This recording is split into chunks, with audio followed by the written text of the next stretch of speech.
Assalamualaikum warahmatullahi wabarakatuh. Perkenalkan, saya Napsiala Hamid, calon guru penggerak Angkatan 9, Kabupaten Maluku Tengah, Provinsi Maluku. Salam guru penggerak. Pada kesempatan kali ini, saya akan menjelaskan tentang bagaimana saya memperlakukan murid di kelas sebelum mempelajari modul 1.1. Saya menganggap semua murid di kelas memiliki persamaan pemahaman dan juga karakter, artinya tidak ada perbedaan dari satu murid dengan murid yang lain. Sehingga dalam proses pembelajaran yang saya berikan, selalu dengan metode dan model yang sama. Ketika proses pembelajaran sedang berlangsung, ada beberapa murid yang tidak fokus dan tidak memahami apa yang saya sampaikan. Kemudian saya menegur mereka tanpa saya menyadari bahwa ternyata anak-anak ini adalah memiliki minat belajar yang berbeda dengan anak-anak yang lain. Selanjutnya, saya akan memaparkan bagaimana pemahaman saya setelah mempelajari modul 1.1. Saya percaya bahwa setiap peserta didik adalah makhluk unik yang sangat luar biasa, memiliki kemampuan dan karakter masing-masing.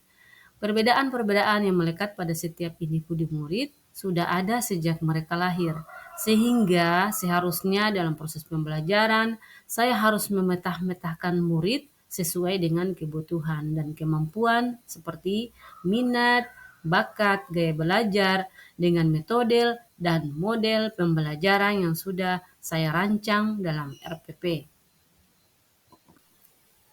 7 perbedaan yang ada pada murid atau pada siswa. Yang pertama adalah intelektual. Yang kedua adalah latar belakang. Yang ketiga gaya belajar. Yang keempat kemampuan berbahasa. Dan yang kelima adalah bakat. Yang keenam minat. Dan yang ketujuh adalah karakter. Intelektual itu sendiri adalah kecerdasan yang memengaruhi kemampuan nalar seorang anak. Jadi, kemampuan atau kecerdasan yang dimiliki seorang anak itu akan berbeda dengan anak-anak yang lain. Kemudian, latar belakang pengalaman seorang anak itu akan berbeda juga dengan anak-anak yang lain. Yang ketiga, kemampuan berbahasa. Kemampuan murid dalam mengungkapkan maksud dan tujuan dengan menggunakan bahasa sesuai dengan kaidah-kaidah bahasa Indonesia yang benar itu juga akan berbeda-beda. Terkadang ada anak-anak yang lebih cerdas, kemudian ada anak-anak juga yang lamban dalam memahami makna-makna kata dalam bahasa Indonesia yang benar. Yang berikutnya adalah tentang bakat. Jadi setiap anak itu memiliki bakat yang berbeda. Misalnya ada anak yang memiliki bakat olahraga, ada juga yang memiliki bakat menulis puisi, ataupun menulis cerpen, ada juga yang memiliki bakat menggambar, ya.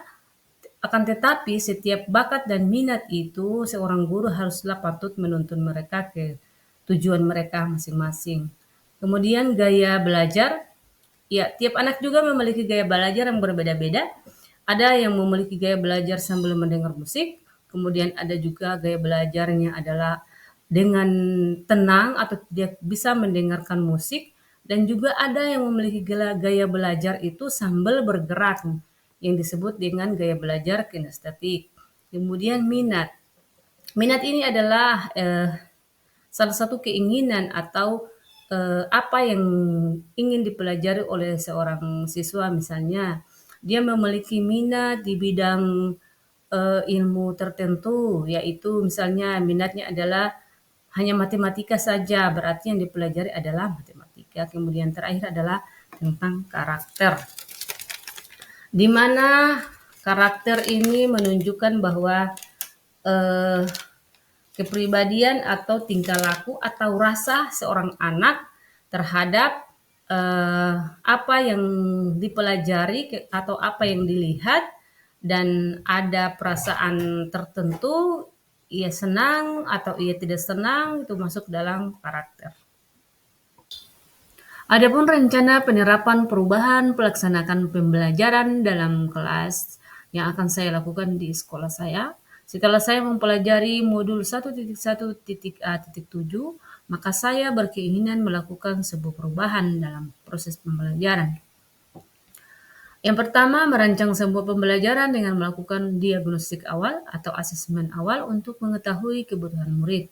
Yang kedua, melakukan kegiatan proses pembelajaran sesuai dengan bakat, minat, gaya belajar, dan juga sesuai keinginan murid. Yang ketiga, memperbaiki karakter murid dengan menuntun mereka dengan melakukan hal-hal positif yang dapat membangun kepribadian ke arah yang lebih baik lagi. Yang keempat, melakukan pembiasaan membaca Al-Quran, melaksanakan sholat duha, kemudian bersalaman, isbrikin, dan juga berdoa sebagai budaya positif atau pembiasaan-pembiasaan baru yang akan saya terapkan di sekolah saya nantinya. Wassalamualaikum warahmatullahi wabarakatuh. Salam dan bahagia Bapak Ibu guru penggerak.